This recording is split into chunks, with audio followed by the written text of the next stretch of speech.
L'Echaim Levracha. Amen. Allez, on est réunis pour étudier. On a le souhait d'être à côté du Rabbi Meir Mashiach. Notre vie va vers la Géoula, c'est le plus important. Comment y aller? C'est vrai que dans le chemin, il est écrit dans Sefer Daniel Yirshur Eshaim que le mal se dévoile à la fin des temps. Amen. Pour que le Mashiach fasse la Shrita. C'est-à-dire qu'il en termine avec tout le mal. Donc le mal n'est plus caché par les réseaux sociaux, etc. Il y a de quoi dévoiler énormément. Il faut faire le tri. Il y a beaucoup de poubelles dans tout ça. Et il y a du bien également. Évidemment, la vie que l'homme peut vivre sur cette terre, c'est la vie que Dieu lui donne, et non pas la vie, on va dire, que les hommes en font. Les hommes depuis le début, si on revient sur tous les sujets qui ont été dits, les hommes depuis le début ont eu dans les mains tout. Ça s'appelle le Shefa Eloki. La présence de la Shrina, c'est ça. La Shrina sur la terre, c'est les bienfaits pour les hommes également. Les bienfaits physiques, les bienfaits au niveau de tout, de l'humanité dans la richesse spirituelle et matérielle. Le bien vivre également, puisque la Torah ne dit pas qu'on va vivre comme des malheureux, jamais, au contraire. Dès qu'on est rentré en Eretz Israël, le but c'est que chacun ait sa maison, avec son figuier, c'est-à-dire un domaine entier, c'est pas une petite maison, c'est pas un appartement, c'est pas ok. Donc cette vision du monde, la vision de Dieu, elle est très large. Or, comment ça se fait que les hommes donnent une vie, dans un niveau social très étroite? C'est parce que l'esprit de l'homme est étroit. Il est serré, il est étriqué. Le but, c'est d'en sortir. D'en sortir, effectivement, pour commencer, il faut libérer la pensée. Il faut libérer la pensée, la conscience, et c'est pour ça qu'on étudie. Sans étude, on ne peut pas s'en sortir. La liberté intellectuelle, c'est extrêmement important, par le biais du dévoilement de la divinité dans notre intellect, on vivifie le monde, directement ou indirectement. On donne la possibilité aux gens libres de s'exprimer et on diffuse la lumière à l'infini, qui est une nourriture spirituelle pour chaque être sur la terre. Donc l'action que l'on fait par l'étude elle-même de la Pnimiut Torah, de la Chassidut Chabad en particulier aujourd'hui, qui elle vraiment se configure dans notre personnalité intellectuelle et humaine, en fait, ça délivre le monde de son enfermement. Délivrer le monde de l'enfermement, c'est accéder à ce qu'il y a de plus grand en nous, de plus merveilleux. Voilà, c'est une introduction. Voilà, Brouchim Habayim. En vérité, aujourd'hui, on a diffusé que le cours allait être donc, lié à la rabbinite, dans le sens où lié à l'idée d'une idvadut, donc faire les chaim et le bracha, une idvadut, et dans l'idée que la femme, c'est le sujet même de ce cours. Okay? Voilà. Le monde est tel qu'il est. Qu'est-ce que l'homme, qu'est-ce que la femme dans ce monde par rapport à tout ça? Au niveau social, au niveau intime, comment on voit les choses? Et au-delà de ça, puisque la rabbinite pour nous représente la femme par excellence, et que la définition même du Mashiach, c'est qu'il s'unifie avec sa femme. Il s'unifie également dans les dévoilements divins. Il y a des enseignements du rabbi, je ne sais pas si vous connaissez une sikha où le rabbi parle de l'âne du Mashiach, d'accord? C'est le même âne. Vous vous rappelez cet enseignement-là? Le même âne qui est revenu, l'âne d'Avraham Avinu, qui se lève demain matin, il va prendre un âne pour aller à la Kedat Yitzhak. Ce même âne va revenir à l'époque de Moshe Rabbeinu. Et en fait, c'est ce même âne-là qui revient à l'époque de Mashiach. Voilà. L'âne, on va dire, il y a un âne physiquement, c'est quoi cet âne? Alors, à l'époque de Avraham Avinu, Avraham met sur l'âne le bois, etc., tout ce qu'il lui faut pour faire le bûcher. Non, Yitzhak, il marche à côté d'Avraham, mais sur l'âne, il met le matériel. Il ne met pas encore l'être humain. Moshe Rabbeinu arrive, il met sa femme et ses enfants, son fils, sa femme et son fils sur l'âne. Ok? Le rabbi dit, on monte de niveau. C'est-à-dire que le matériel, au départ, il est l'âne. L'âne, il représente le chomer en hébreu. Le chamor, c'est le chomer. Donc, c'est le matériau de vie. Avraham Avinu, il utilise ce matériau pour qu'il devienne un combustible pour le service de Dieu. Arrive Moshe Rabbeinu, lui, il va mettre sa femme et son fils sur l'âne. C'est-à-dire que le matériau du monde nous permet de nous élever, et le but de Moshe Rabbeinu, c'est pas de s'élever uniquement lui-même, mais d'élever sa femme et son fils. Le rabbi dit que le Mashiach, lui, on dit qu'il est lui-même sur l'âne. C'est-à-dire qu'en étant lui-même sur l'âne, en fait, il impose que la matérialité, elle devient en fait notre bassiste à nous-mêmes. C'est-à-dire qu'on ne va plus uniquement l'utiliser pour transporter, ou pour donner aux autres de s'élever, C'est-à-dire, moi-même, finalement, je m'élève par la matière elle-même. Vous voyez? Donc le chomer, voilà. Finalement, je l'utilise moi-même. Le Mashiach nous représente chaque juif qui utilise le chomer pour sa propre élévation. Dans d'autres époques que celle du Mashiach, on dit, alors ça se fait pas de travailler pour ça, hein, de s'accorder du bonheur à soi-même, de s'accorder du bien-être, etc. L'image même du Mashiach, c'est que finalement, celui qui était lépreux, par rapport à tout l'exil, la maladie de l'exil, qui est comme la lèpre, et chez le Mashiach, il n'enlève pas tous ses pansements, il enlève un pansement, il soigne, il referme, il soigne, il referme, etc. C'est-à-dire qu'on se rend compte, au bout du compte, que c'est pas une seule maladie qui atteint l'humanité, c'est que dès qu'on soigne une maladie, il y en a une autre, et dès qu'on soigne, il y en a une autre, et dès qu'on soigne, il y en a une autre. Pourquoi?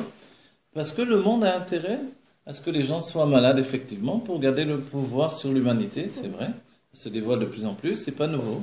C'était le même projet qui était mis en place par Nimrod. Pourquoi faire? Qu'est-ce que voulait Nimrod? Il voulait tout simplement prendre l'énergie divine et qu'elle lui permette de renforcer son propre pouvoir. Et que lui et ses hommes, ceux qui étaient proches de lui, qui ont été transformés en singes, alors ces hommes-là devaient jouir de la vie avant tout le monde et être glorifiés comme des divinités de l'humanité. Les choses ont changé dans la structure de dévoilement. Les hommes ne s'agenouillent pas aussi facilement devant des idoles, etc. Mais les nouvelles idoles sont plus intégrées et plus négatives et plus finalement efficaces. Elles ont pris de nouvelles structures et le Rabbi le dit très clairement. Il dit de la manière dont on jetait l'enfant en Égypte dans le fleuve, on prend son enfant et on le jette dans l'éducation mondiale américaine, l'éducation de Esav qui a été mise en place pour effectivement servir l'esprit.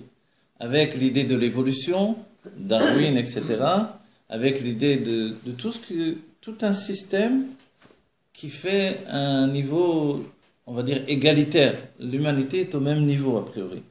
D'un autre côté, le Rabbi dit, c'est bien, les gens se structurent, donc le mal va disparaître parce que les gens deviennent de plus en plus civilisés. C'est très bien. D'un autre côté, on voit qu'à un certain moment, il faut être capable de lâcher prise.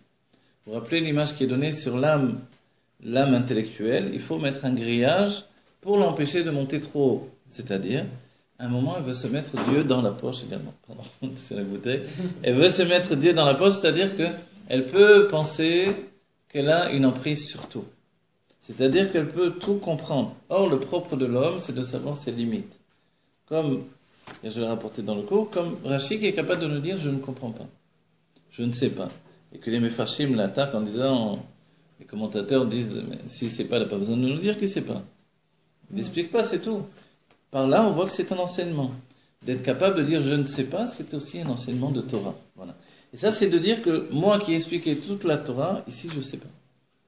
Comment tu sais pas? Tu as tout expliqué, là, tu sais pas? Qu'est-ce qui est vrai? C'est comme quelqu'un qui connaît tous les boutons à la nasale, et un bouton seulement, il ne connaît pas. Alors ici, ça, je ne sais pas. De la même manière, on dit Moshe Rabbeinu. Quelle était la différence entre Moshe Rabbeinu et Bilam Aracha? Bilam savait exactement le moment où Dieu se mettait en colère. Il maudissait à cet instant-là, et la malédiction portait ses fruits. On va dire, Moshe ne connaissait pas ça? Non. On va dire, comment ça se fait? Pour nous, notre système logique humain, que l'on a tous en nous, qui doit rester en nous, on doit le préserver. Ce système logique, il nous enseigne une chose simple. Il nous dit que Moshe ne savait pas parce qu'il ne voulait pas savoir cette chose-là. Ça ne l'intéressait pas. Pourquoi Moshe allait chercher le moment où Dieu se mettait en colère? Est-ce que Moshe avait envie de savoir la colère de Dieu? Est-ce qu'il avait envie de maudire quelqu'un? Non. Moshe, tout son travail, quand on voit depuis la faute du veau d'or, etc., c'était d'apaiser la colère de Dieu, pas de chercher quand Dieu se mettait en colère. Donc évidemment, c'est exactement le contraire. Il y a des hommes de bien et il y a des hommes de mal. Est-ce que ça fonctionne par une idée que le bien est une chose physique? Non. C'est pas organique. C'est pas que quelqu'un qui est né mal, quelqu'un est né bien.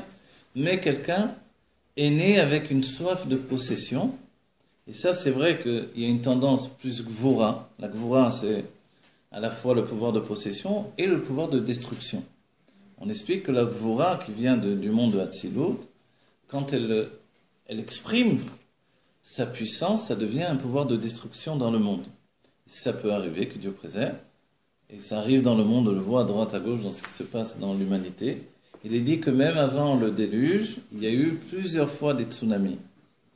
Plusieurs fois, l'eau est venue et a fait un tri déjà dans l'humanité pour essayer d'empêcher, en fait.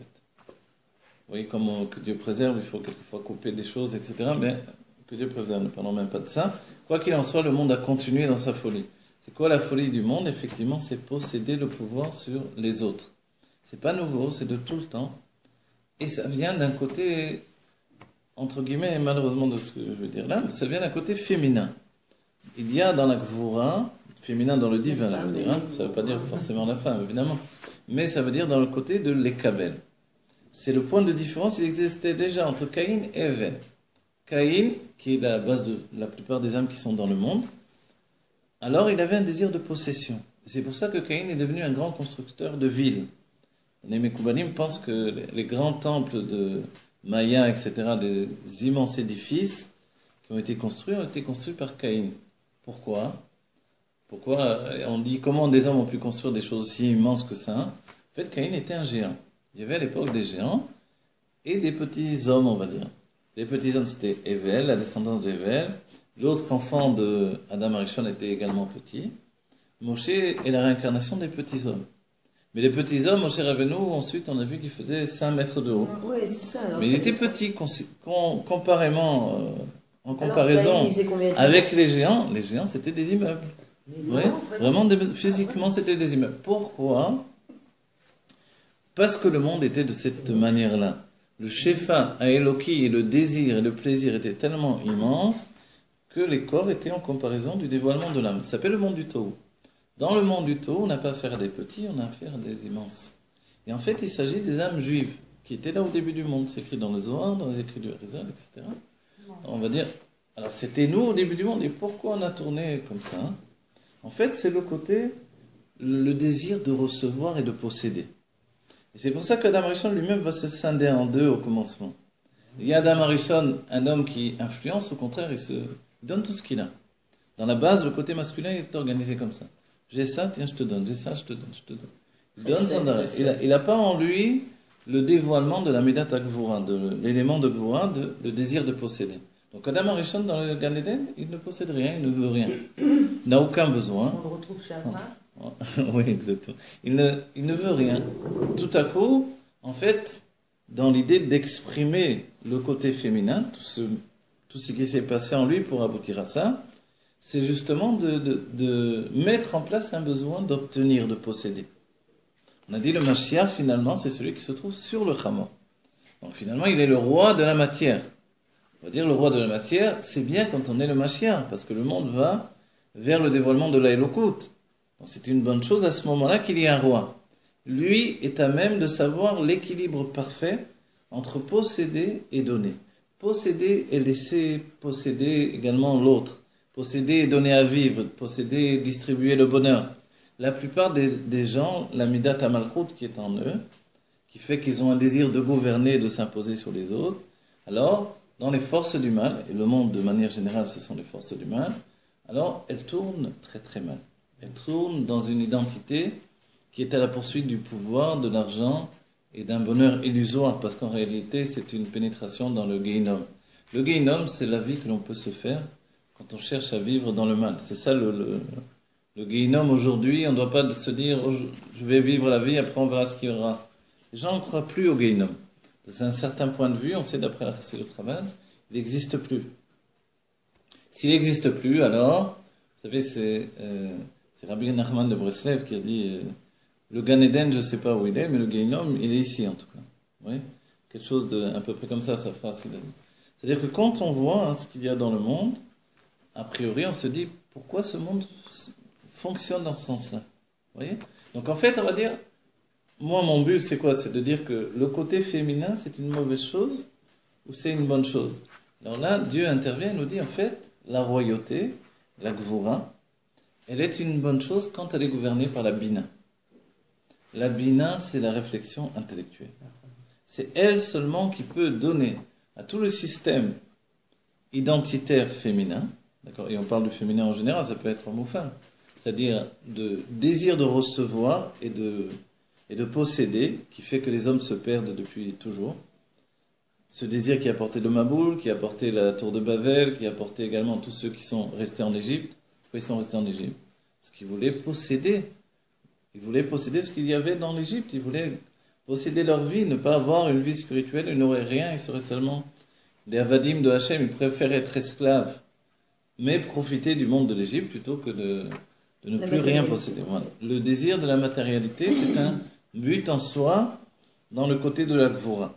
Ce shiur-là, on va dire, il met un peu en un autre aspect des choses que l'on a l'habitude de voir, mais il explique pas mal de choses également. Donc en fait, on va dire, alors qu'est-ce que le côté féminin pour l'homme quand l'homme se marie et se confronte à la matérialité, qu'il ne connaît pas a priori dans son état de jeune chien fou, on va dire. Vous voyez, l'image de jeune chien fou, c'est exactement l'image du jeune homme. C'est un jeune chien fou. Il a dans la main 2000 shekels, il les utilise en une soirée, il fait, hop, il fait, etc. Si un homme n'est pas comme ça, c'est qu'il a déjà intégré des notions féminines de Gvura. Mais à la base même de l'être masculin dans son excellence, alors, il n'a pas justement ce côté-là. Donc en fait, rien ne lui appartient, donc il est exactement mis à Shir, à sa mère Bechelko, c'est ça. Il est riche de ce qu'il a. C'est-à-dire qu'en vérité, comme il n'a besoin de rien, il est riche de tout ce qu'on lui donne ou de tout ce qui se prend au passage dans la vie. Dans la Géoula dans laquelle nous allons, notre richesse ne va pas venir uniquement de ce côté, on va dire, précède, qui est le fait de donner, de s'exprimer, d'être dans le mouvement constamment. Quel est le problème de ce système de masculin, par excellence? C'est qu'en fait, il n'a pas sur lui la faculté de s'arrêter, d'analyser, de voir où il en est, de construire et de structurer en fait ce qu'il est en train de donner. Donc, au bout du compte, ça correspond au fait de perdre son existence. Quand on revient à Adam Arishon, avant que n'apparaisse dans sa vie Chava, il était en train de perdre toute sa semence. Sa semence spirituelle, et même dans le monde de Assia, elle était proche du matériel, elle n'était pas encore matérielle, elle se perdait totalement. Mais elle a créé des âmes, ça se Elle a créé des âmes. 2 âmes on retient, mais d'autres âmes on ne sait pas, mais des tas d'âmes qui sont sorties comme ça. Yecheskeyahu Amener et le prophète Yechesken. Le Harizal dit Nashon Chazak, Chosek, parce qu'ils ne sont pas rentrés dans le corps d'une femme, ils sont restés encore dans toute leur puissance. Donc on va dire, alors c'est sûr qu'il faut empêcher que l'âme masculine se perde. Alors Dieu lui donne une femme. Chava apparaît pour catalyser, structurer, recevoir on va dire tout le chesed masculin et l'intégrer dans une structure familiale, on va dire spirituelle au départ. Donc, ça devient Rama et Bina. C'est pour ça que la femme, elle a été créée à partir de l'être complet qui est Adam. Parce que tout compte fait, quand il va ensemencer sa femme, quelque part, ça revient au point initial, il n'y a rien qui est perdu. Exactement. Tout revient au Khad. Tout revient, exactement. Pour la femme, on va dire, quel est l'avantage pour l'un et pour l'autre dans ces structures de mise en place? 1, la femme va recevoir ce qu'elle n'a pas, la nature de Chesed. 2, l'homme va se voir attribuer la nature de Gvura qu'il n'a pas dévoilée spécifiquement. C'est le même rapport qui existe entre l'âme divine et l'âme animale et le corps. Exactement la même situation. L'âme divine se répand sans compter, elle donne tout. Sa chemise, elle est nue, elle n'a rien à faire de rien, rien ne lui appartient. Vous voyez, comme les goïms l'ont cristallisé sur leur idole. Ils ont fait exactement le contraire en réalité. Mais ils l'ont dit, au moins il y a un homme qui est comme ça sur la terre. Ok. L'âme divine, elle est comme ça. Elle donne sans compter, elle donne tout ce qu'elle a. Elle n'a pas d'intérêt, en fait, à posséder. Elle ne veut rien posséder parce qu'elle ne se possède pas elle-même. Parce que sa notion de l'existence se confond avec l'existence de Dieu. Donc, plus elle donne et plus elle reçoit. Il n'y a aucun calcul. C'est pas pour recevoir qu'elle donne parce qu'elle a une nature de donner. C'est ce qui est écrit, Teva Atov Le'etiv. Quand quelqu'un a une nature bonne, il veut faire du bien. Vous voyez ?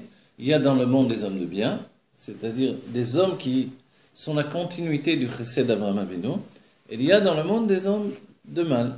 Les hommes de mal, le mal, qu'est-ce que c'est d'après la Kabbalah? C'est recevoir, posséder, préserver et mettre en place toute l'agressivité qui vient de la Gvura, du côté féminin, pour garder ma possession. Alors comment ils l'ont ce côté, alors que ça vient de la Gvura? Alors, justement, parce que depuis Caïn et Evel, les choses se sont ensuite départagées. Oui. Un, Adam Arishon, chesed absolu. Deux, Chava qui dévoile une gvura. Le Nachash, il sait bien qu'il ne peut pas atteindre Adam. Adam, il ne veut rien, il s'en fiche de ce fruit. Dieu a dit ne prends pas, ne prends pas. Même les autres, il n'en veut pas de toute façon. Pourquoi ce fruit particulièrement? Alors, le Nachash, il atteint Chava. Parce qu'elle, elle veut posséder. Son être est installé sur la gvura. Le système de... Voilà. Le Nachash, il n'est pas gvura. Le Nachash, il est Gematria Mashiach. C'est-à-dire, il veut faire entrer dans le monde une notion de transformation qui n'existe pas auparavant. C'est-à-dire que Dieu ne fait pas tout ce système pour nous faire du mal, évidemment. Vu comme ça, on dit, c'est affreux. Viens, je m'en vais de ce monde, je comprends les gens qui se suicident, ok? Il y a des gens très purs qui se sont suicidés, c'est interdit par la Torah, parce que on ne possède pas sa propre vie, c'est un cadeau de Dieu pour en faire du bien. Tu veux te suicider, fais quelque chose d'utile pour la société, alors. Oui? Si déjà tu n'as pas peur de mourir, vas-y, c'était l'idée d'Abraham Avinu. Abraham Avinu, il dit, d'accord, moi mourir, j'ai pas de problème. Le Rabbi Rayatz, quand il avait 7 ans, je crois, il saute sur un policier russe et il commence à le frapper, il s'est fait attraper, etc. lui-même, pour défendre un juif. Et après, on lui a posé la question, on a dit, mais tu n'as pas eu peur qu'il te tue? Parce que c'était des fous, c'était pas des gens normaux. Donc le juif, il n'avait aucun droit sur ces communistes. Et il a dit, mais qui a dit qu'il fallait il fallait vivre 120 ans? Ben, peu, qu'est-ce qui se passe? Toute sa vie, il va tenir cet état d'esprit. Et c'est l'état d'esprit d'Abraham Avinu. Abraham Avinu ne veut pas mourir comme Rabbi Akiva, Bekidush Hashem. Il veut vivre Bekidush Hashem. Il faut mourir, on meurt, peu importe. La vie est éternelle de toutes les manières. Dans l'âme, et quand au moment d'enterrer Sarah, il démontre au monde que même le corps est éternel. C'est pour ça que j'investis du plaisir dans ce corps. Pour l'éternité du corps. Par les 400 cycles d'argent par lesquels il va acheter... 400 shekels. Voilà, les 400 shekels qu'il va acheter la mère à Tamarpela. Shekel, le kesef, c'est du kesef qu'on a pesé, qui soufine, le désir, il va mettre son désir dans le corps de Sarah. Au moment où elle part, on va dire, Kesef, c'est de dingue. Elle va enterre-la en plus, tu n'as pas besoin de me payer, même, tu peux dire, toute la terre d'Israël est à moi, non? Dieu me l'a donné. Tout le monde était à même d'accepter ça, parce qu'Abraham, c'était pas n'importe qui. On savait très bien que ceux qui disaient, c'était pas des bêtises. Donc, pourquoi il a voulu acheter? Et le Zohar dit, Avar la Socher, c'est passé dans les forces du mal, c'est que Abraham avait clarifié le plaisir et le désir qui allait vers Dieu uniquement. Il n'y avait plus de plaisir pour le monde matériel. En faisant cette chose-là, il a rétabli le désir pour le monde matériel. Le Zohar s'exprime en disant, mais c'est affreux ce qu'il a fait Abraham. Exactement. Voilà. Pourquoi il a fait une chose pareille? Il a fait une chose pareille parce qu'il vise le monde futur. Il vise le fait de donner à l'âme et au corps de pouvoir fusionner dans la Géoula. Alors quoi, le Gan Eden, ça serait de faire vivre la vie? Le Gan Eden, de faire vivre la vie, c'est très beau. Qu'est-ce que ça veut dire? Alors, vivre la vie, ça veut dire que très souvent, on vit, on ne vit pas. Voilà. On ne vit pas sa vie. Exactement. C'est pour ça, la base de tout. dans ce monde parce qu'on a le moyen d'être... on est un créateur de vie, tout compte fait. Exactement, vous avez compris. Dans l'idée de base, quand on dit que Adam a été mis dans le Gan Eden, les Avda ou les Shamra, il est placé dans le Gan Eden pour le travailler et également le préserver. Le Shamra, le garder. Le garder de quoi? De qui? Il n'y a personne. A priori, il n'a pas été gardé puisque le Nachash s'est infiltré. Mais le Nachash aurait dû être un serviteur d'Adam Arishon. Ok? À la place, il est devenu un serpent Kepchuto, c'est-à-dire qu'il y a une distinction entre ce que le mal peut entraîner dans le monde, parce que nous aussi on peut s'étonner, à un moment on dit, bon, ok, Nachash, Gematria Mashiach, mais viens entre nous, viens, ferme les livres, enlève les micros. C'est quoi cette histoire-là? Ça veut dire quoi? Pourquoi le Mashiach, il entraîne le mal dans le monde? C'est pas normal cette histoire-là. Il y a un problème quand même. Pourquoi Dieu met un fruit du bien et du mal? C'est tordu l'histoire. Du début, c'est tordu. C'est-à-dire que quand quelqu'un vient me dire, mais Dieu, il a fait beaucoup de mal aux hommes. Du début, il a agi de manière tordue, Dieu, avec les hommes.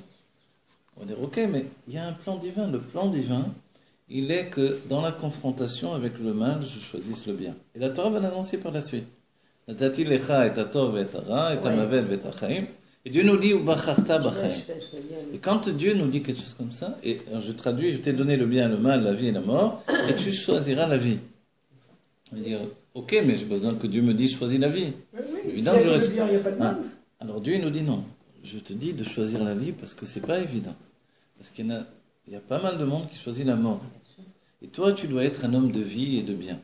Mais sache que La mort, c'est le le contraire. système pour amener la Géoula, qui est un système de transformation en fait, de la matière ou de l'énergie négative, Oui, c'est même plus un choix, Voilà. c'est la transformation. voilà, de- la transformation de l'énergie négative en énergie positive, elle passe par ton propre choix. Et l'humanité Ça, va dans c'est ce clair. sens-là. Donc on est créateur. Bien sûr, on est C'est de là créateur qu'on d'énergie, rejoint de El monde, de Rivado. tout, etc. Et en fait, le monde va dans ce sens. Et quand on lit, moi je me rappelle, la première fois que j'avais découvert ça dans le Zohar et le Harizal, on est étonné, que les premiers géants qui étaient sur le monde, ceux qui sont morts dans le Maboul, c'était des juifs, c'était des âmes juives. Et des juifs. Voilà, c'était nos âmes en réalité. Les mêmes qui vont revenir dans la tour de Babel, qui se révoltent contre Dieu, c'est nous. Les mêmes qui vont venir en Égypte, qui vont construire les pyramides, c'est nous. Mais qu'est-ce qu'on a un problème en nous? C'est quoi le problème? Alors, on revient à la base.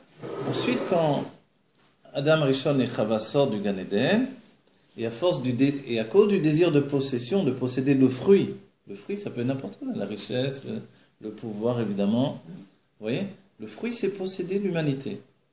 Dieu te dit, attention, il y a un fruit de bien et de mal, celui-là est dangereux, ne le prends pas. Parce que quand tu vas le prendre, tu vas mourir.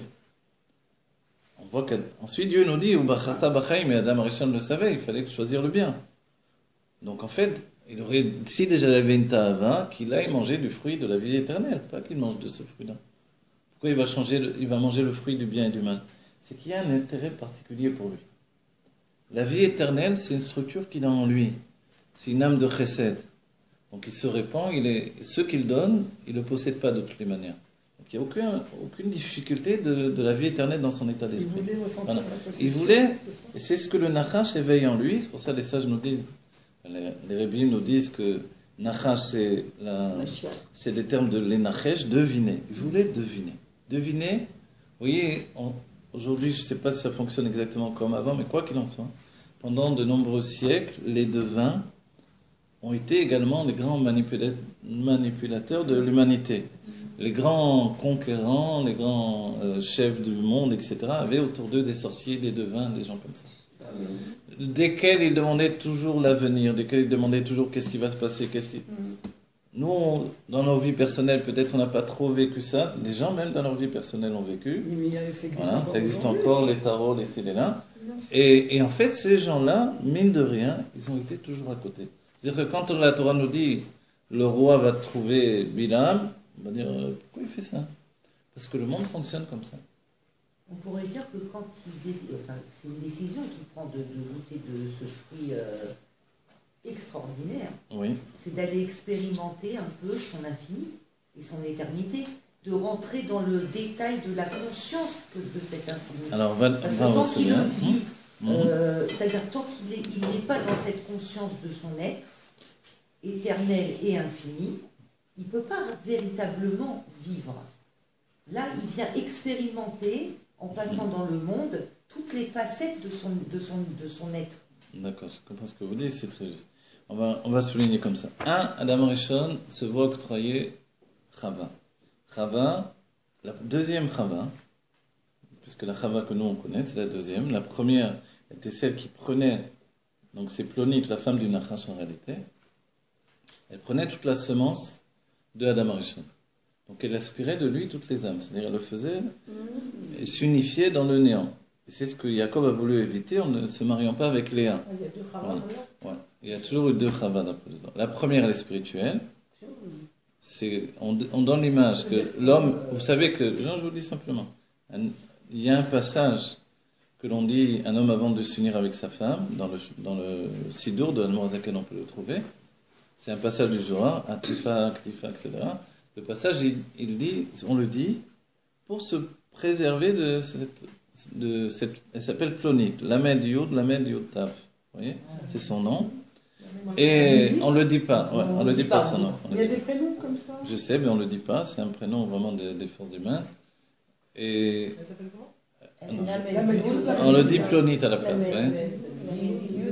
Voilà. Et cette femme-là, elle peut trouver un homme, elle peut venir trouver un homme dans la nuit pour lui faire avoir une perte de semences et ainsi prendre des âmes et les entraîner dans les forces du mal. Oui. C'est une Yenikat Achitsonim de manière provoquée. Donc en fait, par le côté c'est du pour ça mal, qu'il y a voilà. toutes les précautions possibles et inimaginables quand un Voilà. homme doit Alors, rencontrer quand sa un femme. homme, il doit préserver sa pensée. C'est pour ça, au minimum, même dans les générations où on est plus faible, on dit ok, préliminaire, tu fais ce que tu veux parce que tu dois te débloquer, sinon les hommes sont bloqués, ok. Mais quand tu donnes ta semence, tu dois être Kodesh Kodashim. Ok, ça c'est très important. Donc ça peut se produire quand un homme trompe, par exemple, avec une femme. Oui, ou même avec sa propre femme, dans le sens où. C'est pas dans le code, c'est pas kadosh dans la Voilà, tête. si du début à la fin il n'y a rien de Oui, kadosh, c'est c'est-à-dire dans que le la Tanya, on finalité étudie ça. doit être kadosh.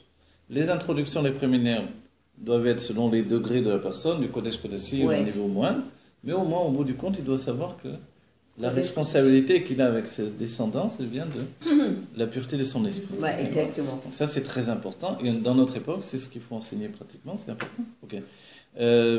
Donc la première Chava, quoi qu'il en soit, elle ne sort pas le Adam de sa nature de donner. Au contraire, le problème de donner, on le verra dans la Sphira de Hod, c'est que l'on peut donner tout ce que l'on possède et se trouver totalement démuni, y compris démunir sa famille, etc. Vous voyez ? Vous allez dans la rue, il y en a un qui vient vous raconter une histoire, ah là là, tout là, j'ai plus d'argent ici, etc. Et vous, l'argent, le peu d'argent que vous avez, vous le donnez, et voilà. Ça peut arriver. Il y en a qui sont des professionnels pour extorquer de l'argent. Ok. Juifs et non-juifs, il y a de tous les sens, et les juifs sont très doués même là-dedans. Ok. Ça, c'est le premier état. Adam Rishon donne, et ça porte effectivement des âmes qui se perdent, qui tombent également dans les forces du mal. Donc, il y a une nécessité d'avoir une femme qui va catalyser l'énergie de Adam Rishon, l'intégrer au-dedans d'elle, intégrer son âme pour lui apprendre à gérer son âme. Ça ressemble à une banque. C'est pas mal, ça. Exactement, ça Une ressemble. banque de Vous savez, données. dans la Kabbalah, moi j'ai toujours entendu ça, dans la réalité c'est peut-être pas le cas, mais dans la Kabbalah, on dit, un homme il doit prendre l'argent qu'il a gagné, il donne à sa femme, il dit, tiens, ma femme, gère-le. Et la Il y a beaucoup femme de a personnes, les des femmes qui outils, gèrent le d'après la budget. Kabbalah c'est comme ça, la femme a les outils pour C'est vrai. gérer l'argent que le mari va lui donner. Mais exactement. Dans la réalité, c'est pas toujours exactement comme ça, puisque les femmes Mais peuvent être souvent, très souvent, dépensières, la etc. femme, elle gère le- Vous êtes très dépensière. Non, les femmes peuvent être très dépensières. Pourquoi? Peuvent être. Je veux dire, il y a des Peuvent femmes être. comme ça, J'ai vous savez compris, très bien. vous êtes Non, non, non, dépensière. j'ai Comment dit- ça se dépend? Non, non, non. Les femmes peuvent être très dépensières, ou alors les hommes, etc. Mais les hommes sont plus prudents. Vous voyez? Il y a dans l'homme un côté prudent, qui vient d'une crainte tout simplement du monde. Il a peur de se mettre en galère, il peut préserver ce qu'il possède. Il voit que la femme, dans sa émouna, elle a plus de keter que de da'at. Comme elle a plus de keter que de da'at, elle dit, ah, Dieu il va donner. Et du coup, elle peut s'acheter des diamants au lieu de payer le loyer ou des trucs, etc. Vous voyez, Non, mais c'est la vérité, ce que vous dites, hein. du coup, Complètement vérifié. la Gvura, C'est elle ce est... qui fait avancer aussi. Hein. Mais vous savez, c'est extraordinaire parce que l'énergie même que la femme va déployer pour dépenser l'argent, elle vient du mari. Au départ, c'est son énergie à lui. Lui, il a une âme qui est faite sur le fait de tout dépenser, c'est son être. Comme il voit que le monde est dangereux et que le peu que l'on gagne, il faut le préserver, vous voyez, c'est la bracha de Hashem, Yivarecha, Veishmerecha. Il te bénit, mais il te garde ce qu'il t'a donné également. Il faut toujours voir les deux côtés, masculin, féminin, sinon il n'y a pas de bracha. Donc en fait, l'homme devient prudent, parce qu'il a peur aussi de sa femme qui est dépensière, qui le met dans des situations risquées. Okay? Elle le met dans des situations risquées, et il y a une part de Dieu là-dedans. Il faut trouver un équilibre entre la prudence du mari et les investissements de sa femme. Ouais. On va dire comme ça. Okay. Il faut trouver un équilibre, c'est vrai.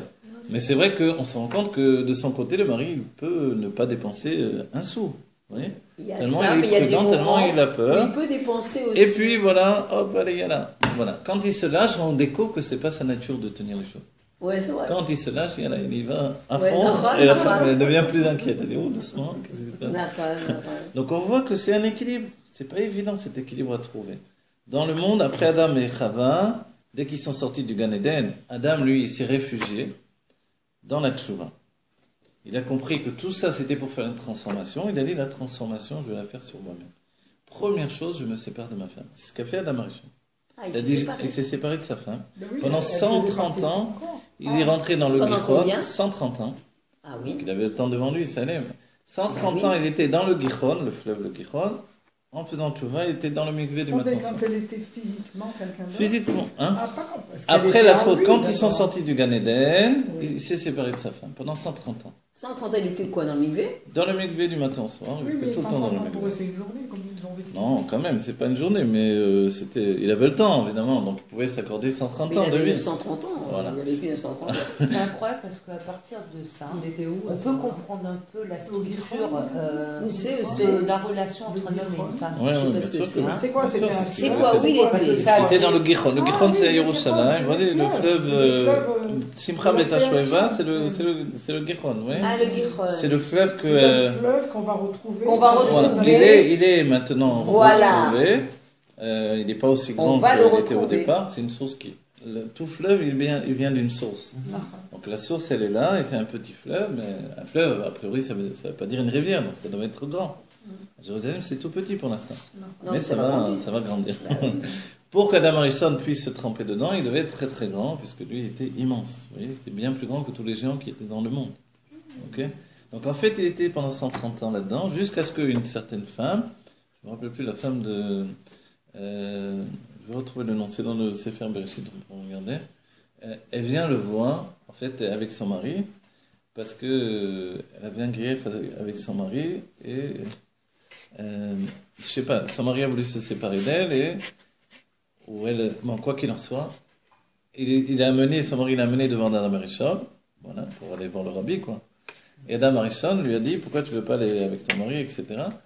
Elle a dit, mais toi alors. Ah oui, elle avait fait le calcul que Hachem allait faire mourir les enfants de Caïn. Voilà. Donc elle s'est dit, pourquoi moi je vais apporter des enfants au monde pour que Hachem les tue? Je préfère pas d'emporter au monde. Ok. Voilà, elle a fait un planning familial. Et Adam Harrison lui a dit, mais est-ce que toi tu rentres dans les calculs d'Hachem? Laisse faire. Dieu il verra. Toi. Il a dit, mais toi tu es un beau parleur, mais toi le premier, qu'est-ce que tu fais depuis 130 ans de séparer Tu ta séparais femme? ta femme. Pourquoi tu séparais de ta femme? Hein? Parce que tu veux pas apporter dans le monde des enfants. Une fois qu'il a vu que Caïn a tué Ève, il dit, je veux encore apporter dans le monde des assassins. Donc il a dit, maintenant, alors, toi le premier, fais tchouva, retourne avec ta femme. Et effectivement, c'est ce qu'il a fait à Adam Harrison. Il a donné naissance à un fils Metoukan, qui était la réincarnation de Ève, qui avait la base de Moshe Rabbeinu. Qui Oui. c'est C'est Chet ou Seth, je ne sais plus comment on dit, entre le français et l'hébreu, je m'en fous. Seth ou Chet. Chet, on dit. Chet, en hébreu c'est ça, voilà, Chet. Des Voilà. chètes. Voilà, Chet, Le en fils français de ils Noah. disent 7, je crois. Les Il y en a d'autres qui fils de disent Noah. 8. Non, Shem le fils de Noah. Shem le fils de Noah et Seth ou Chet, il faut regarder. c'était 7, qui voilà. Le fils de Adam Harrison. Ah, un autre. Le fils Il a eu Metoukan. quand il a retrouvé Voilà. sa femme. Qui portait l'âme de Moshe Rabbeinu, si vous voulez. Elle était Ah, où voilà. pendant tous ces... Il portait l'âme de Mais- Ève. Eh bien, elle était dans le Je monde, sais mais pas. elle faisait sa vie, quoi. Elle faisait sa vie dans le Faisait sens sa où Qui vie. ça? Qui faisait ça? Chava, elle était. Ah, pendant ce temps-là. Pendant ce temps-là, elle vivait également une vie privée personnelle, je ne sais pas qu'est-ce qu'elle faisait, quoi qu'il en soit, elle était séparée de son mari. En tout cas, il ne pouvait pas avoir une autre liaison avec quelqu'un d'autre. Elle ne pouvait pas avoir une autre liaison, puisque les seuls hommes, c'était ses enfants, ses petits-enfants. Ben voilà. Donc, elle était seule. Et elle a attendu qu'Adam revienne, il est Elle a revenu à elle. vécu combien Et de ils temps, enfantaient. ça va? Hein? Elle a vécu combien? Elle a vécu longtemps. Ça nous colle à la peau. Ça nous colle là. Complètement. Donc il y a ces situations, effectivement, d'une femme seule qui vit, voilà. Il est revenu à elle, ils ont enfanté un fils Metoukan, qui était le fruit de sa tchouva. Vous vous rappelez que Yocheved, la mère de Moshe Rabbeinu, s'est réunie avec, donc elle s'est remariée une Oui, seconde avec, fois avec Grâce à avec lui, Amram à l'âge de 130 ans. Qui correspondait Kalshana, vous vous rappelez Kalshana qui correspondait, voilà, 130 ans de Elle Adam s'est Harrison remise. après la tchouva. Vous voyez, il s'est réuni avec... Avec Amram. Voilà. Donc on retrouve, c'est pas le tikkun un peu quelque part. C'est un tikkun, effectivement. C'est 130 ans, c'est plus que 120 ans. Oui. Ah Parce oui, que c'est Admir ça. Vesrim, qu'est-ce qu'il y a après? Moshe, il vit Admir Vesrim de manière dévoilée. Vous voyez? Donc en fait, c'est un cycle de pureté. La personne se purifie à partir de 130 ans. Il se peut que dans l'humanité, si on cherche tous les 130 ans, on voit que le monde se purifie de niveau en niveau. Vous voyez? Donc en fait, la vie recommence à partir de là. Quand ce nouvel enfant est venu, c'était un enfant de bien. En entendant, la continuité de Caïn s'est dévoilée dans le monde. Caïn, donc c'est, à la différence de Hevel, c'est justement comme Chesed et Gvura. Caïn descend du côté gauche, Hevel descend du côté droit. Et il y a des choix dans les âmes, c'est-à-dire que Caïn vient avec 2 femmes, du côté gauche, il voit ses sœurs jumelles descendre avec lui, spirituel. Et au dernier moment, l'une des 2 sœurs passe du côté droit avec Hevel. Ouais, Donc elles sont pas finies, Evel est né avec deux sœurs jumelles, dans la même poche, a priori, ou quelque chose comme ça. Et Caïn, puisque c'est des frères jumeaux, il est né avec une seule sœur jumelle. Et après, d'entre les raisons qu'il a tué son frère, c'était pour lui reprendre sa sœur jumelle. La sœur jumelle, dont il défendait le fait qu'elle venait de son côté à lui, le côté gauche. Ok, vous avez compris? Voilà. Toute l'humanité au départ, c'était que des jumeaux. Alors. C'était que des jumeaux, parce que l'âme sœur, évidemment, de là le terme l'âme sœur, on n'allait pas le chercher à l'autre bout du monde, il naissait avec nous, c'était ma sœur et c'était ma femme en même temps, c'était plus facile évidemment. On a dit que les chefs de tribu avaient aussi. Oui, les tribus d'après le... Ouais, non, dans avaient la aussi base. des jumelles. Ils étaient- Dans la base, c'est plus facile, on ne va pas le Les chercher. chefs de tribu. Oui, oui. Hein, c'était Voilà. ça. Alors ensuite, à partir de là, on voit Caïn, c'est un être qui veut posséder le monde, il veut jouir de la vie. Et cet état d'esprit de jouir de la vie, de posséder, les deux réunis, ça entraîne également la destruction de l'humanité. Ben oui. Il veut faire des villes. Des villes, pensez bien que ça veut dire de faire des villes, c'est de mettre en place un système social. D'accord? Ce système social, c'est un désir de pouvoir, de gouverner. Evel, c'était exactement le contraire. C'est un berger. Il ne veut pas mettre des murs dans le monde. Si c'est des murs, c'est des petits murs. En même temps, voilà. le berger, il ne va pas faire avancer le monde. Enfin, ben, Entre guillemets, la volonté de Dieu se continue de ces deux figures-là. Un féminin, l'autre masculin. Vous voyez? Chacun avec... mais la décision est prise quand une deuxième femme vient du côté du chesed, on voit que le parti pris, c'est... Le chesed doit être plus puissant que la gvura. Toutes les fois où la gvura est plus grande que le chesed, la gvura vient étouffer le chesed. Vous voyez?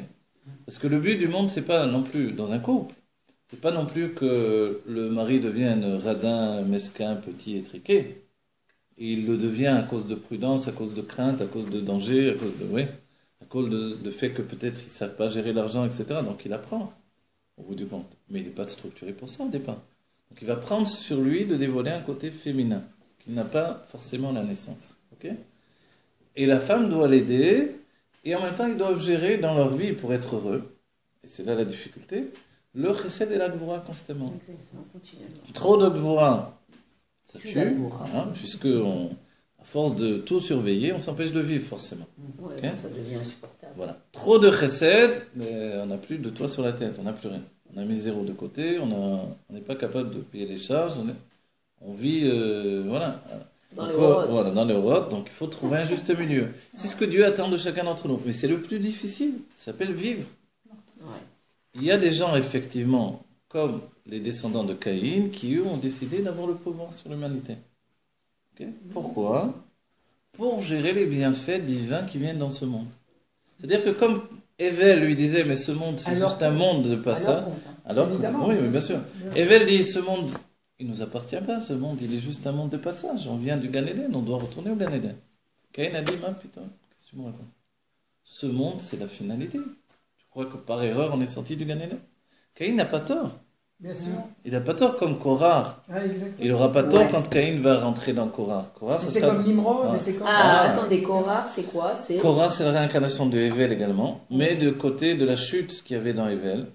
Qui a pris la chute d'Adam et Rishon a occasionné chez Evel également une chute. On a toujours dit que Moshe, c'est la réincarnation. Oui. Les deux. Pourquoi Korah va se lever contre Moshe? Parce qu'ils ont en fait une ils ont une partie proximité de l'âme de d'âme. Abel. Voilà. C'est pour ça qu'on va dire, mais pourquoi les autres ils n'ont pas demandé comme Korah? Oui. Et après, Vaikar Korah, Il y a du monde. Vaikar Korah, le côté négatif de Evel va prendre sur lui l'âme de Caïn.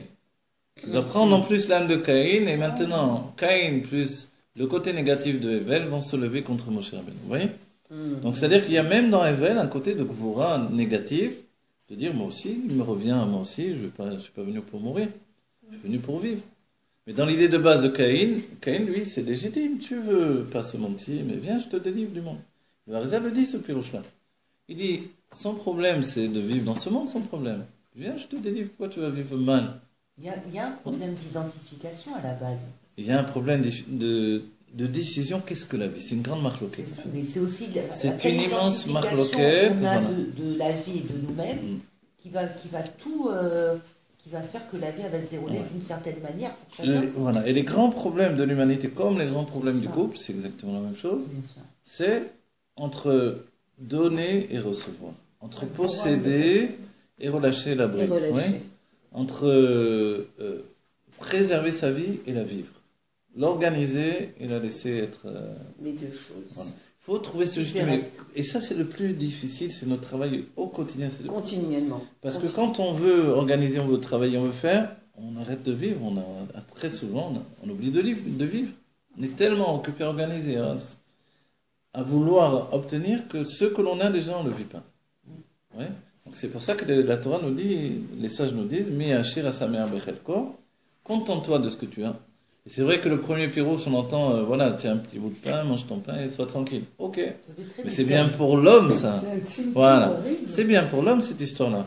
Parce que l'homme, compte tenu qu'il veut rien en réalité, Il adore le tzimtzum. voilà, il veut rien, l'homme. En fait, il veut rien, l'homme. Non. C'est-à-dire que l'homme, tu lui donnes une petite cabane au bord d'une rivière, il va pêcher son poisson, et voilà, il est content. Qu'est-ce que tu veux qu'il ait de plus? Comme l'histoire, hein, qui va voir un autre, qu'est-ce que tu fais? Tu pêches, mais tu sais que si tu vas travailler, etc., tu pourrais gagner beaucoup d'argent, et Tu voilà. vois cette voiture, Et après, qu'est-ce que tu ferais? Et à la fin, ben après, tu auras du temps libre pour pêcher. Il dit, eh ben, moi, je pêche directement, laisse-moi tranquille. En fait, alors, en fait, c'est ça le truc. C'est vrai que l'homme, il est dans sa nature comme ça. Adam Arishon, il n'en avait rien à faire de rien. Du fruit défendu, pas défendu, qu'est-ce qu'il s'en fiche de ça? Vous voyez? Ça ne le touche pas. Et le Nachash, il le sait bien. Adam Arishon, il n'en a rien à faire. Il Mais veut pas. quelque part, Chava vient de l'intériorité d'Adam. Ah, voilà. Alors, Chava, elle est ce que Dieu a placé en l'homme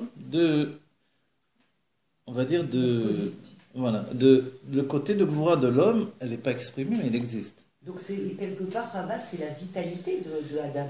Oui, voilà, tout ça c'est pas négatif, effectivement, on n'est Ah, pas en c'est train ça, de faut dire, on parler n'est pas, du côté, ça, c'est voilà, la vitalité ce de que l'homme. l'on C'est la veut vitalité comprendre, de l'homme. voilà, C'est ce la que l'on veut vitalité de comprendre dans l'homme, cette femme. structure-là, c'est que Dieu a mis en place un système de vie qui nous détruit ou qui nous construit. À nous de choisir. Le fait de se rendre compte que le système, comme les gens se rendent compte, mais le système il est pourri, et le système il est pourri entre guillemets, vous voyez. Le système il est horrible, le système regarde à qui il profite, etc.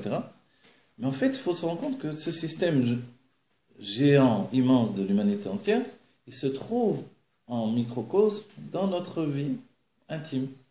Et que libérant notre vie intime, on libère On également libère le système absolument tout général. ça. Pourquoi? Voilà. Parce que nous sommes des vases communicants.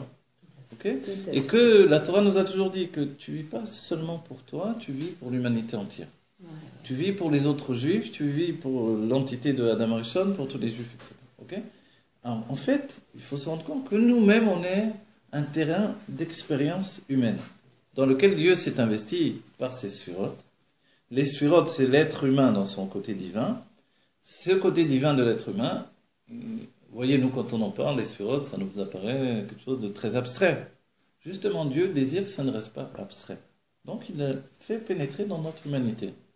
Il y a un côté gauche et un côté droit. Et un côté qui unifie les deux. Si on était toujours dans le cas V'Emsaï, Dans la on serait dans la différence. perfection absolue. Bah, voilà. On n'aurait pas d'obligation de chesed, pas d'obligation de gvura.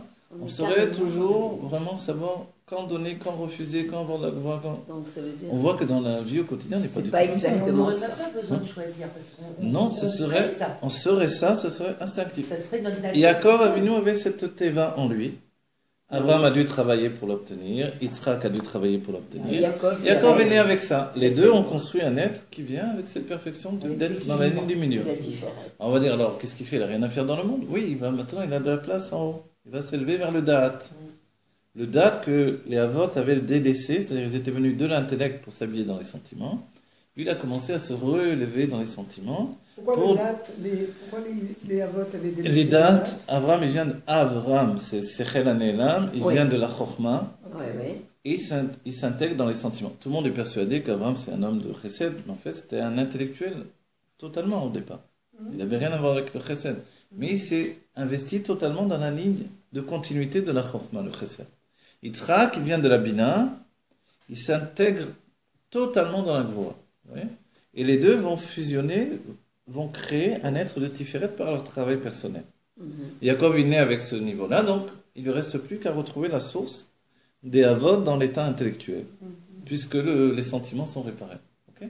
Donc il commence ce qui s'appelle Avodat Amochin, que les Avot n'ont pas fait.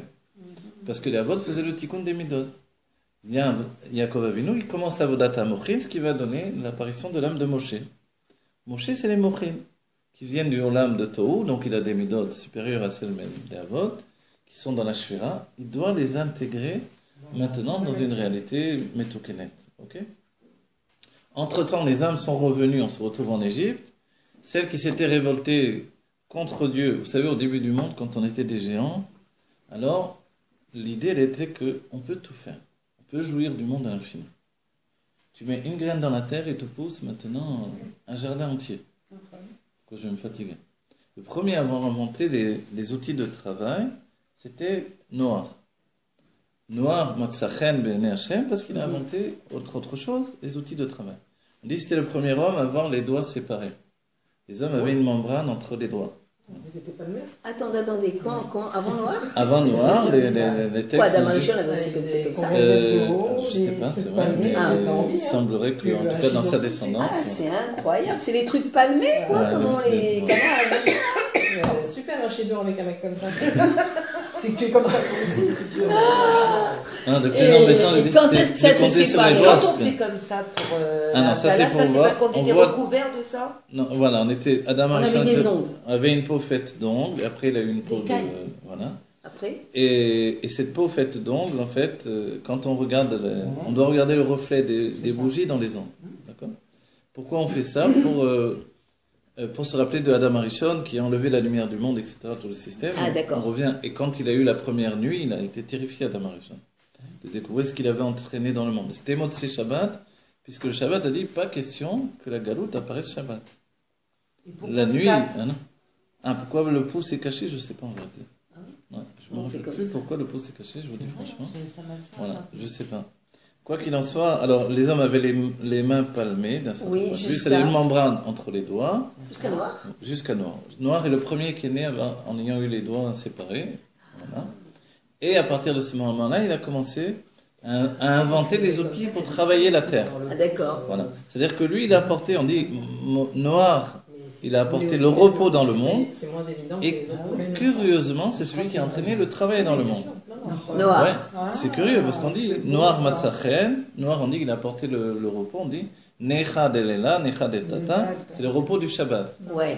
On dit mais c'est quoi le repos du Shabbat? C'était lui qui a donné les outils de travail dans le monde. Il dit oui, en fait l'explication c'est que sans le travail de la semaine, le Shabbat il perd toute sa valeur. Si tous les jours c'est Shabbat dans le sens négatif, pas dans le sens positif, c'est la Géoula évidemment, dans le sens négatif où tous les jours tu fais rien de ta vie, tu fais que jouir du monde. Ils avaient une femme pour donner des enfants, une femme pour avoir de la jouissance. Ils mélangeaient les noms divins. Ah oui, le monde était... Ça continue, c'est pas... Et cet esprit-là continue, exactement. cet esprit-là continue, bien sûr. L'esprit de base du monde, il ne s'est pas interrompu. Tout ce que l'on voit aujourd'hui dans la société, on peut le trouver dans les livres, dans le Zohar, vous le retrouverez exactement écrit. Comme ça était le monde du début.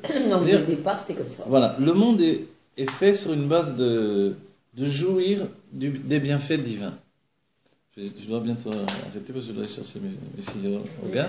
Jouir des bienfaits divins, ok? Donc Dieu, maintenant, on va aller plus vite dans l'idée que l'on met en place, ok? A donné un homme et une femme qui sont en microcosme de l'humanité, ok? Qui doivent réussir à vivre cet équilibre entre je te donne et je possède. Si Dieu a installé que Caïn et Èvel sont venus au monde, c'est que les deux ont une nécessité pour l'humanité. Caïn n'est pas une erreur en chemin. Puisque la plupart des hommes qui vont venir dans le monde, puisque Caïn a tué Èvel, vont venir de Caïn et non pas d'Èvel.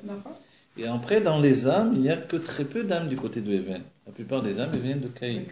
Donc en fait, Caïn, c'est l'âme qui a du mal, qui a une lutte, dont l'âme animale est un problème. Vous avez vu le Tanya d'aujourd'hui, il a dit que le Benoni, il a des pensées de Niouf, des pensées... de Niouf, ça veut dire c'est comme s'il regarde des sites pornographiques, quoi, ça veut dire. C'est ça dans sa tête. Dans un premier lieu, il a le désir d'aller avec sa femme, et dans un deuxième lieu, ça peut être même des choses interdites. On va dire que c'est ça la tête du Benoni. Comment c'est possible un truc pareil? Cet homme-là, il ne faut jamais. Voilà. Qu'est-ce que c'est le Benoni? Pourquoi? On parle des hommes, n'oubliez pas des femmes. Oui, non, j'ai bien compris. Mais ça veut dire quoi? Comment ça se fait que le Benoni, il a ce truc-là? Oui, c'est vrai. Alors D'où qu'il ne est-ce fait pas que de ça faute, vient en fait. Quand on remonte dans l'histoire du monde, Benoni. l'humanité, non, on ne veut pas être des Benoni, on veut être des tzadiki, mais on est en relation avec le tzadik. C'est l'explication du rabbi. Maintenant, au début du monde, tout tourne en fait autour de ce sujet-là également. C'est-à-dire que la notion de Chesed et Gvura, elle se retrouve aussi dans l'union intime et dans le fait de, comme Adam Rishon, de décider, puisque c'est tellement dangereux de s'unir avec sa femme, je préfère me préserver d'elle. Vous savez, on dit que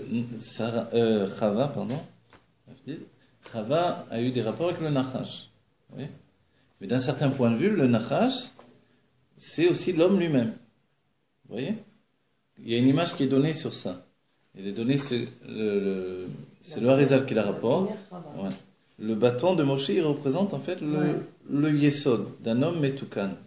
Le Yesod, c'est un Vav qui continue les lumières divines ici-bas. Le Nachash qui tourne autour, voilà. Ça c'est l'emblème des pharmacies. Oui, bien sûr, ça vient du Nachash. Non, ça vient du serpent d'airain, du serpent d'airain qui a guéri le serpent d'airain qui regardait et qui guérissait. Et Moshe, il a fait la chaude, il a fait Nachash Nechoshet. Oui, Nachash Nechoshet. Voilà. Il a fait la chaude Neshono, il a fait le lien entre les deux. Alors, dans la base, le Harizal explique, et c'est la base même de la faute d'Adam Rishon, que la faute, elle est en fait de rentrer dans une situation où Chesed et Gvura sont mélangés. Ok? Tant qu'ils sont séparés et qu'ils s'unifient dans le fait que chacun garde sa spécificité, alors tout est bien. Mais quand ils sont mélangés et qu'on n'est plus capable de distinguer l'un de l'autre, ça devient un danger également. Ok? Et le propre d'une union, elle-même, elle est dans ce fait-là de Chesed et Gvura sans arrêt. Si bien que les hommes, à force de vouloir maintenant donner, ils en arrivent à avoir des pensées négatives. Des pensées qui sont peut-être abjectes dans l'effort du mal, des pensées interdites. Okay? C'est une histoire du Benoni alors. Voilà. Et en fait, ce chesed, d'où vient la pensée maintenant du Benoni qui sort de la tfila et qui a des pensées de femme, il doit les repousser. Pas lui qui les gorée, mais ça vient de quelque part. Ça vient du début du monde. La Kabbalah dit que la faute de Adam Rishon, c'était justement l'union avec sa femme, qui était fait comme une union pour le plaisir et non pas pour une union spirituelle. On s'étonne parce que c'est un être spirituel.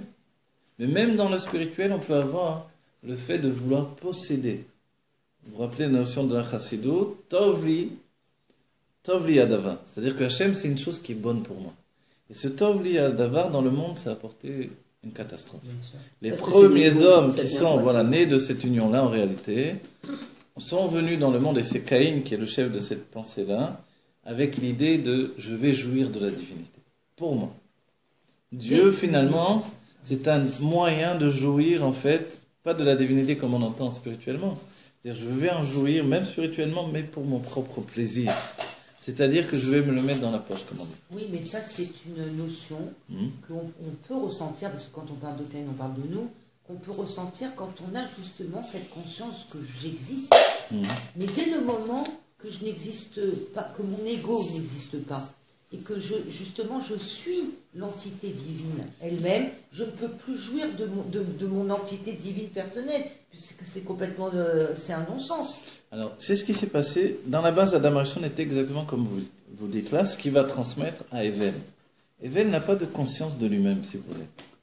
Quand Dieu lui dit « donne-moi un korban », il offre le meilleur qu'il a. Caïn, il offre la poubelle, quoi. Il offre vraiment il se casse pas la tête. Voilà. C'est quoi, c'est ça que tu donnes à Hachem?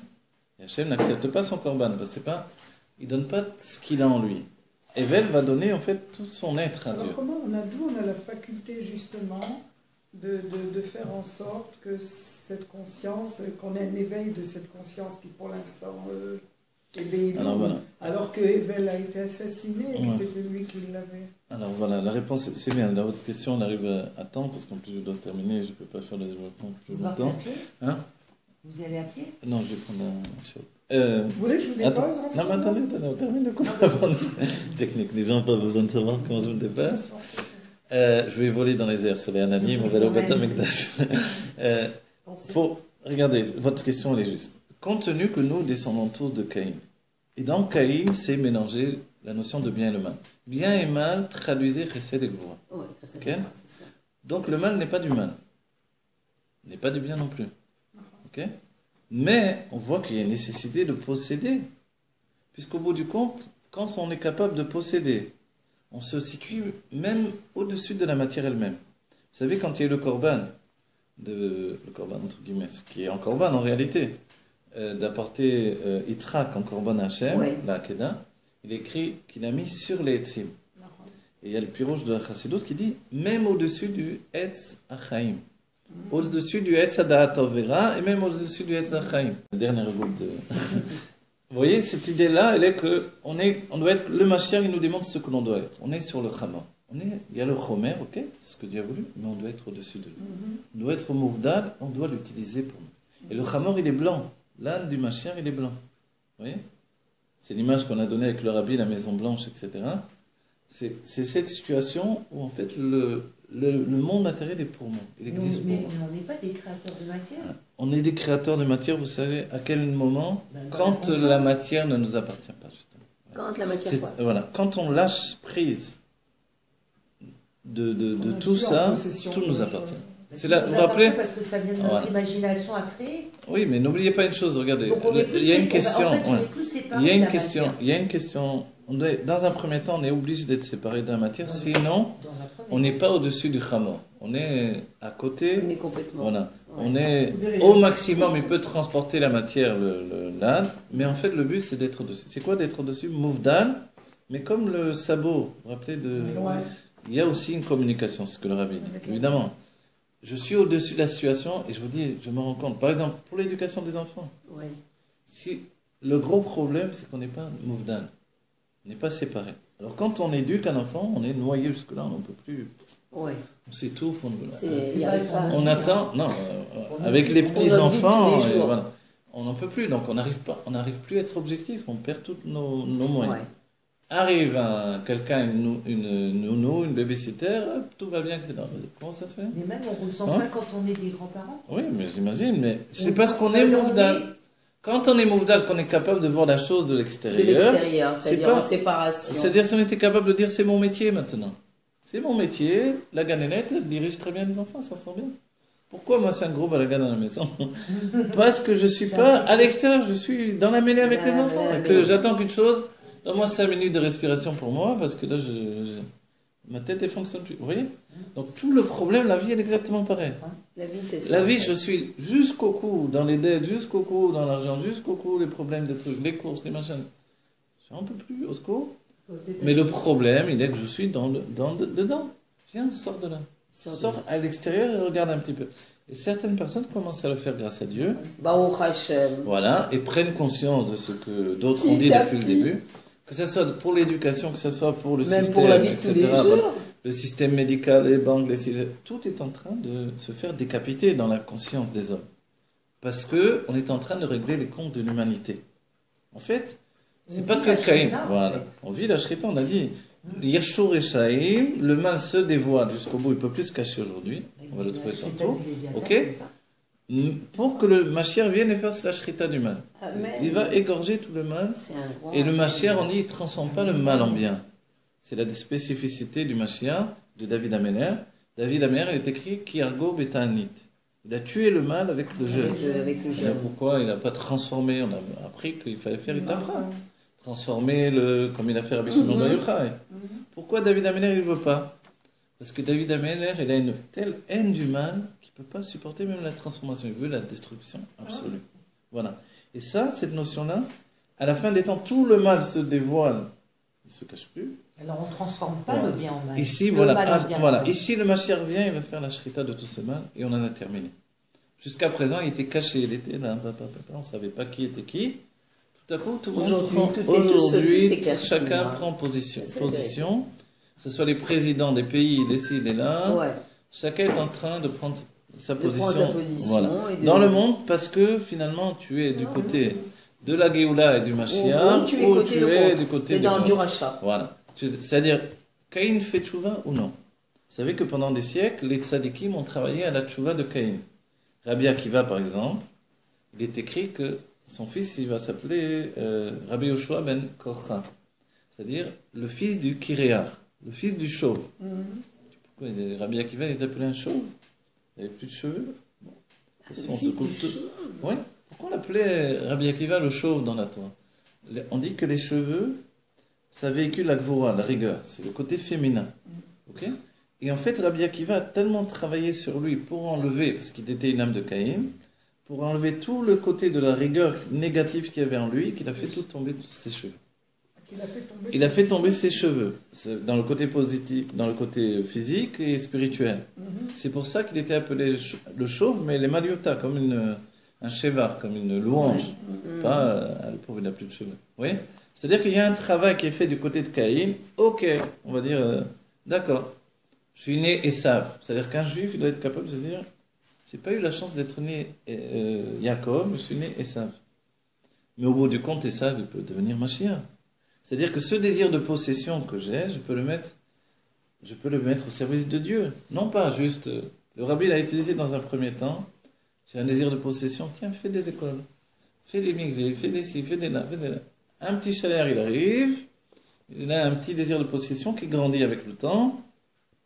Et il a de plus en plus d'écoles, et il y a même un cas où le rabbi a dit, c'était le Rav Pesner, qui ensuite s'est installé en Suisse, il a dit... Entre les frères Pesner, il a dit, et toi, tu n'as pas de Yetzirah, tu ne veux pas ouvrir une école comme ça. Le rabbi lui a dit comme ça.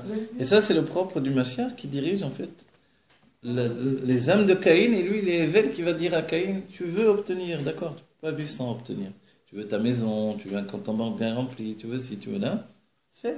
Qu'est-ce qu'il faut faire pour ça? Alors, les shkochim ont compris, il faut se mettre au service de la communauté en utilisant ce désir de possession pour créer des choses qui vont servir la communauté, en même temps que tout l'ego de la personne se remplit de tout ça. Au bout du compte, à un moment, il faut savoir faire une marche arrière et se dire maintenant au niveau personnel où j'en suis. Vous voyez, chacun d'entre nous, on est dans la génération, il faut savoir se placer. Donc je ne suis pas Evel, ok, mais ça ne veut pas dire que Caïn, il est venu dans le monde pour rien. Il est venu, c'est lui qui a les outils de transformation. En fait, on doit transformer l'humanité. En fin de compte, on porte un mot Evel aussi. On porte Evel dans le chesed qui est en nous. Ben oui. Voilà. Mais le Caïn en nous, et c'est l'âme de Moshe qui est en nous, qui nous permet d'accéder à notre Géoula. Le Caïn est exprimé par la Nefesh Abahamit. Voilà. Et c'est le Shorabar. Le Shorabar et la Nefesh Abahamit sont dans le même côté. C'est la rencontre avec le monde matériel qui est le désir de possession. Comme dit le Tanya, l'étude, la moine, les Shem Shamaim, c'est d'étudier pour devenir Rav. Ça veut dire quoi? C'est drôle de dire ça quand même. Ça veut dire que d'avoir l'orgueil de la Torah, c'est vraiment basculer vers le Erev Rav, vous voyez. Erev Rav, dans le Zohar, c'est des Rabbanim. Celui qui utilise la Torah pour ses fins personnelles. Erev Rav dans le Zohar, c'est les Rabbanim. Ah oui, Erev Rav, c'est des Rav. C'est comme les Rabbanim qui ont vendu les enfants juifs... qui sont nés des Thémanim, etc. Il y a beaucoup de rabbinim dans ces trucs-là. Le rabbi a parlé de ça. Et le rabbi n'a pas pu transformer la chose. C'était trop impliqué, trop... C'est la base de tout ça. Le vrai Erev Rav... Le Nachash, qui est à la base une source de mort, dans la Géoula, il devient une source de vie. Exactement. Exactement. Et c'est pour ça que le Mashiach... Donc il y a quelque cette part transformation. Exactement. Mais alors, pourquoi David Amelech fait la Shrita? Parce qu'il y a un temps pour la transformation et il y a un temps pour se débarrasser du mal. Alors, il y a un temps transformation. La transformation, c'est tout le temps de l'exil. Arrive le moment de la Géoula où on connaît le mal est dévoilé, on s'en débarrasse pour toujours. Et ça, c'est le travail de Mashiach. C'est le travail du Mashiach. Personnellement, il est en train de faire les guerres du Mashiach. Il y a des choses qui se passent. Ok. C'est-à-dire les anges de l'extermination qui voulaient nous exterminer, nous, sont en train de s'auto-exterminer. Oui. Tant mieux. Oui, okay. Bon, il aurait mieux valu pour eux qu'ils fassent tchouva entre-temps. Ils n'ont pas fait tchouva. Ils sont en train de s'auto-tuer. Okay. Nous, notre but aujourd'hui, c'est notre problème de vie personnelle. Effectivement, on se rend compte qu'il y a des vampires de partout. Il y a des Nimrod qui nous attendent à tous les coins de quartier. Et le rabbi a dit, mettre son enfant, effectivement, dans une école en Amérique, c'est comme le jeter dans le fleuve, dans le Nil. On parle des écoles laïques. Voilà. Et c'est pour ça qu'au départ, on va lui donner, mais c'était ça, l'américain. Au départ, le rabbi a dit, à la fois, il a donné le côté positif, et à la fois le côté négatif. C'est-à-dire que le président des États-Unis peut représenter également Paro également. Donc c'est le désir de posséder matériellement, c'est ce que le rabbi a en avant. Donc on doit donner toutes les armes pour que Evel se dévoile au maximum et que le Caïn soit un Caïn à la manière de Rabbi Akiva, c'est-à-dire qu'il transforme sa nature de bien, de posséder pour posséder la Torah dans le bien. En fait, notre vie elle est basée sur ça. Donc si au bout du compte, on se rend compte qu'effectivement, des hommes dirigent le monde, mais des hommes ont toujours dirigé le monde, qui s'appelle Nimrod, ou qui s'appelle je ne sais pas qui, ok, c'est comme ça. Ouais. C'est l'humanité comme ça. Est-ce que c'est définitif ou non? C'est évident que non. C'est sûr que non. Shlomo Amener a dit qu'il y a un temps pour tout. Et ce temps est arrivé qu'on en termine avec l'obscurité. Pour que l'on termine avec l'obscurité, se dévoile au grand jour. Nous, notre travail par rapport à l'obscurité, c'est évidemment de prendre position, oui, de savoir où se diriger, au maximum de se renforcer dans notre monde à la fois naturel et spirituel. On ne peut plus vivre uniquement pour nous, uniquement, et même l'égoïme commence à s'éveiller de ce côté-là, grâce à Dieu. Et on a tous un pouvoir extraordinaire, puisque le système des médias et le monde d'Internet nous permet de toucher le monde entier en peu de temps. Donc on a une parole qui peut être entendue. Donc il faut en profiter, diffuser au maximum, chacun d'entre nous. Absolument, c'est très important. Que ce soit par l'écriture ou par la parole ou par l'image, on peut diffuser un message. Et ce message, vous savez ce que dit le Harizal? Il dit, quand on écrit un livre de Kedusha, il y a des milliers de livres de Thomas qui sont détruits de l'autre côté. Mais voilà. Vous comprenez? Quand on étudie la Pnimiut Torah, c'est comparable à des centaines d'heures de niglé de Torah. Vous voyez? C'est comme, là, on a un cours de Pnimiut Torah, c'est comme si on avait étudié des centaines d'heures de Gemara, en comparaison. Donc les choses ne sont pas par rapport à ce que l'on voit. On a l'impression, on a fait un petit cours. Ce petit cours, tu sais ce que c'est? Quelquefois, c'est des choses qui n'ont jamais été dites de toute l'histoire de l'humanité. Et qui apportent une lumière, voilà, pour l'humanité tout entière. Donc en fait, ne sous-estime pas tes possibilités. Tu vas dire dans ta vie personnelle, quel rapport avec l'humanité, là aussi, le travail que tu vas faire pour rester positif, pour rester agréable et de plus en plus heureux de vivre ce que Dieu te donne, c'est un moyen de gérer ce qui va te donner quand tu vas devenir immédiatement milliardaire également. Si je ne suis pas capable de gérer quelques centaines de shekels, qu'est-ce qui va se passer quand je vais avoir des milliards de dollars et des milliards d'euros dans les mains? Alors voilà, je suis en train d'apprendre et je vais m'en traduire. Envoie le Shefa. Attends. Voilà, envoie le Shefa. Je suis en cours. Des messages préparés d'avance. Des fois, je suis au cinéma, j'avance sur le cinéma. C'est pas spirituel et matériel. Voilà. Vous comprenez tout ça? Le but de tout ça. Dieu a donné une femme à l'homme. Je dis beaucoup de bien des femmes, et je continue à le dire. Sans les femmes, l'homme est enfermé dans son système personnel. Mais dans la structure humaine que Dieu nous a donnée, la femme et la gvoura, l'homme et le chesed. Les deux réunis, c'est une entité d'équilibre absolu. Cet équilibre absolu, voilà, il est vraiment notre vie. Maintenant, chacun se place. C'est vrai qu'à certains moments dans notre vie, peut-être dans l'histoire des couples, il y a des moments où Adam est dans le Gichon jusqu'au cou, et la femme, elle est toute seule de son côté. C'est vrai. Elle gère la maison de son côté, avec ses enfants. Ça existe aussi. Mais il y a des périodes différentes dans notre vie. On va arriver à trouver l'équilibre dans notre humanité, dans tout ce qui est notre vie. N'oubliez pas, dans la Géoula, tous les Zivugim se retrouvent. Ça veut dire que chacun aura son Zivug à Amiti, de toutes les manières. Ok? Le Zivug à Amiti, c'est pas un autre que celui que j'ai. Hein, ah, d'accord, je ne comprenais pas là. Mais quand on dit Zivug à Amiti, c'est que l'union sera profonde. C'est ça ce que ça veut dire. Oui, c'est-à-dire qu'aujourd'hui, malheureusement, il y a un bisbous terrible. Le bisbous, c'est... Oui, il faut dire. Le bisbous, c'est qu'au lieu que l'on mette en place tous les éléments pour unifier les âmes dans la construction, beaucoup de temps se perd à la destruction en chemin.